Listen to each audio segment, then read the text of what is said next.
Hey, Hello? hey, hey. Are you there?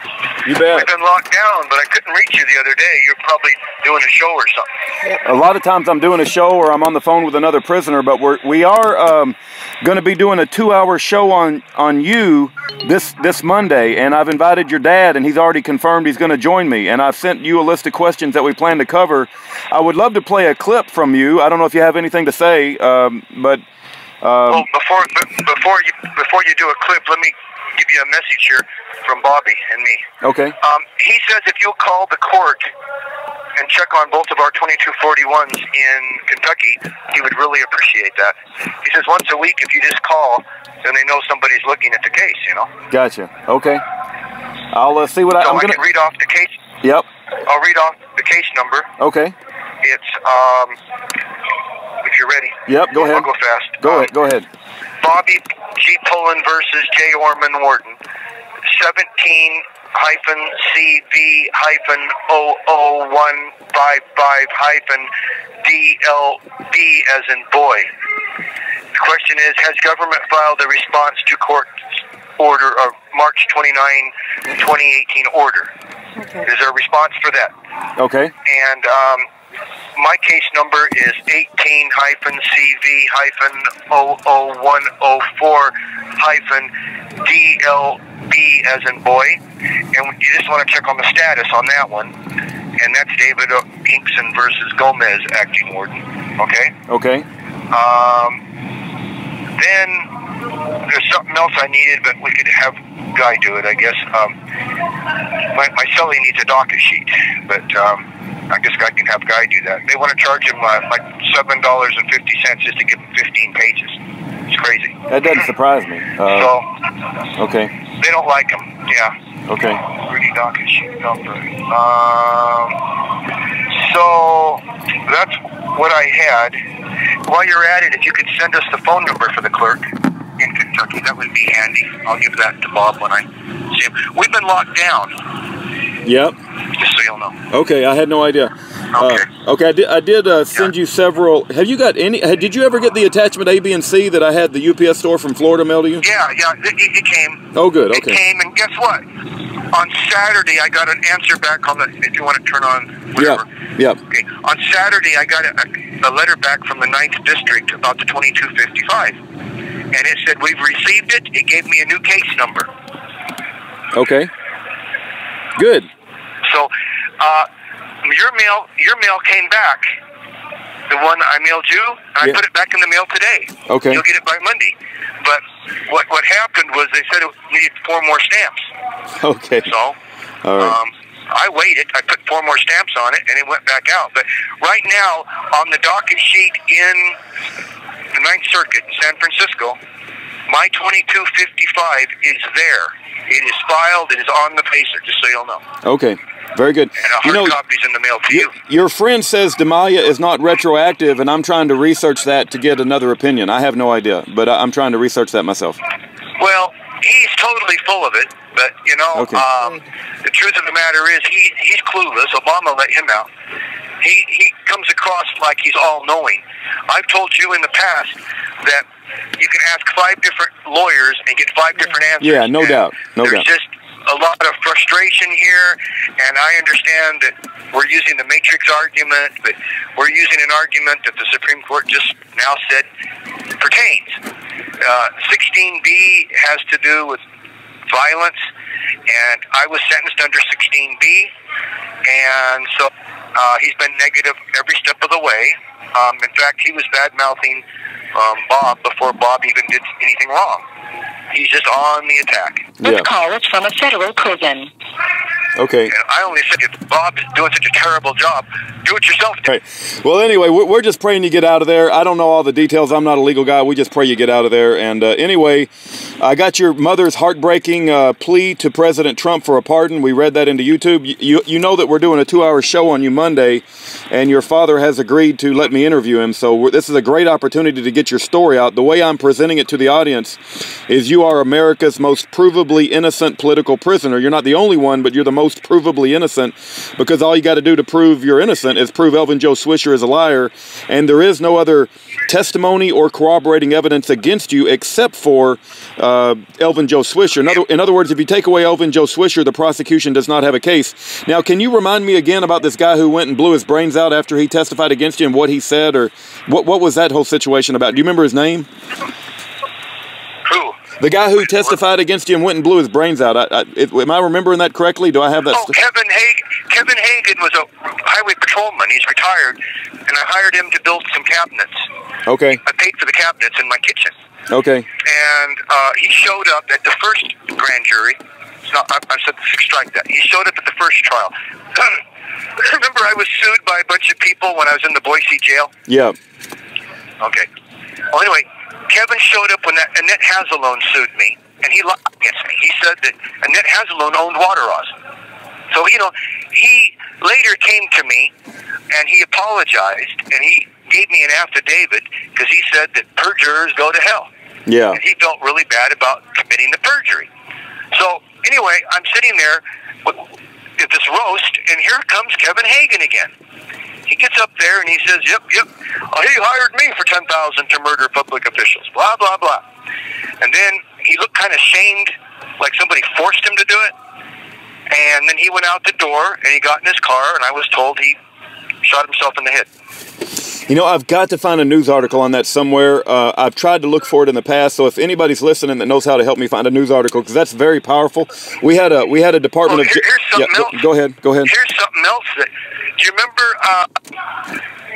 the lawyer that went to prison for murder for hire in Idaho? They did him right after they did me. They said his wife was gonna be killed. He was totally innocent, by the way. They railroaded him the same way. Okay. I don't remember. Ask my father for the name. Okay. Edgar Steele. I remember Edgar Steele. Yes, I remember. Okay. Edgar Steele was accused of murder for hire in by the same agents, okay? That's an interesting point. Wow. And the day his wife was supposed to testify in court, something for you to look up here, she stopped at the Jiffy Lube in Boise. I guess that's what it was. You can verify the story. And she put her car on the lift, so they could grease the Zerks. You know what a Zerk is, right? Yeah. No. And she was scheduled to be parking in the federal courthouse at 1 o'clock or maybe 2 o'clock that day, was my understanding, because she was supposed to testify. There was enough C4 under her car to totally destroy the Boise Federal Building. This is Edgar Steele's wife? They cordoned off. This is Edgar Steele's wife? Yes, on her SUV, yeah, C4. Now, this is an interesting story because I don't think that made the news media either. Did she end up dying? How did they get rid of the C4? Did she call the cops? I mean, what happened? No, they cordoned off the street in all directions, I was told, and they brought in the bomb squad and removed all the C4. And I'm assuming she would have testified in favor of Edgar Steele, and the feds didn't want her to.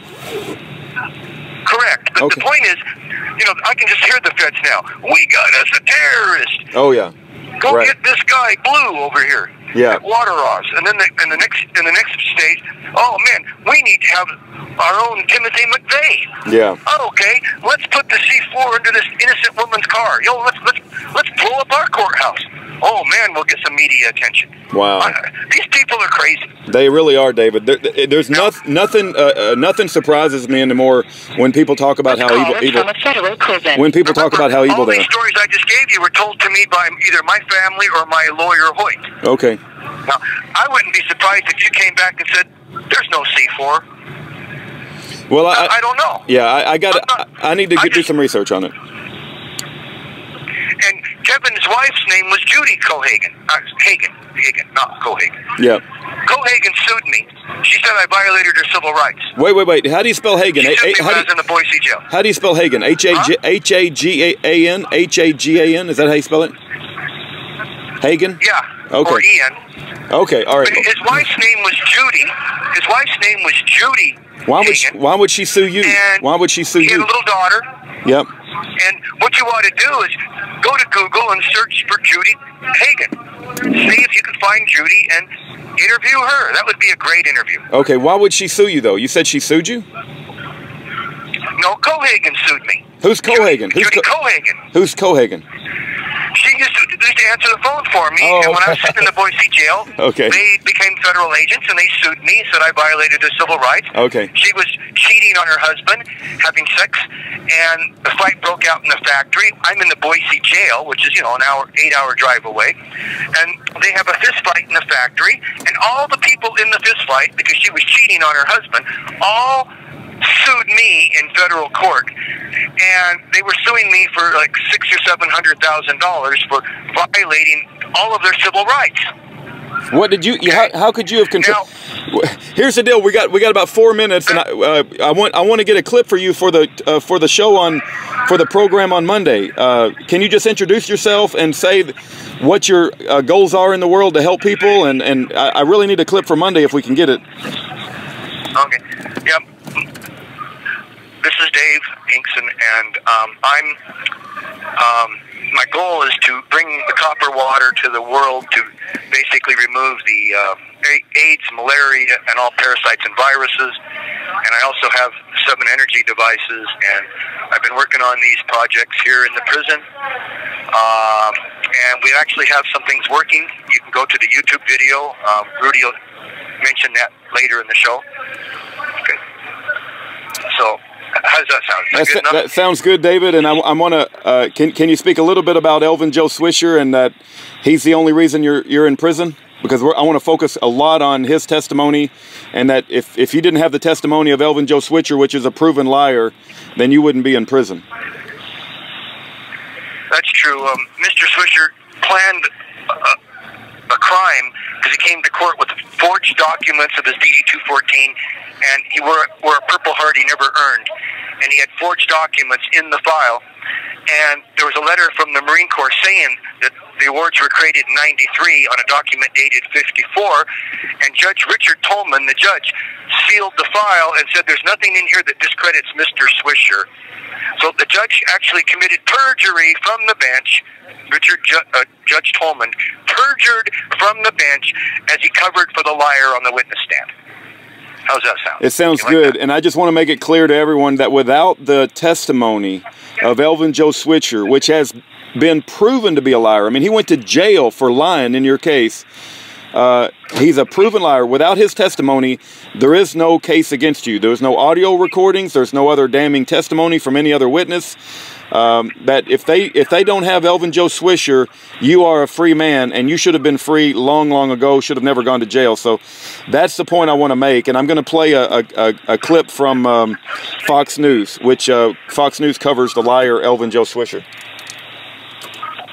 Now listen, also on that Cohagen case, the jury awarded her and ruled against me and said that I violated her civil rights. That doesn't make any sense. You weren't even there when the fight started. But there's a but to that. They awarded her $1. Okay, $1. There you go. And my lawyer Hoyt handed them the dollar in open court. There you go. It's a crazy world, man. We need you out on the outside. We really need you to do what you do best once you get out here. Okay. Hey, let me just. Aaron. I'll call you guys tomorrow. Okay. So we get out again tomorrow. Monday, we're back to normal on Monday. Oh, good. Hey, let me tell you quickly. Can you hear me? How am I doing? Yeah, I said no. I said, can you hear me? Yeah, what'd you say? I said apparently there's some crazy virus or bacteria in China that's killing 40% of the victims it infects. Well, you know, you could contact them and offer them the copper samples. Yeah, I just thought you should keep an ear open for that. It sounds really terrifying. Sounds terrifying. Well, it sounds like the Chinese are terrified, being terrified. What's the name of it? I can't remember the name. I think it's X or something. And you could offer them the formula on how to make it to solve the problem. That wouldn't take very many pounds of copper. Right. Wouldn't take much copper to make a dose for the whole country. Yeah, I agree. For real. Okay, thanks for calling. Copper would cure a person. Yep. We love you, David. We love you, brother. I love you too, by the time. Hang in there, bye. God bless you guys. You too. Okay. Bye. Bye-bye.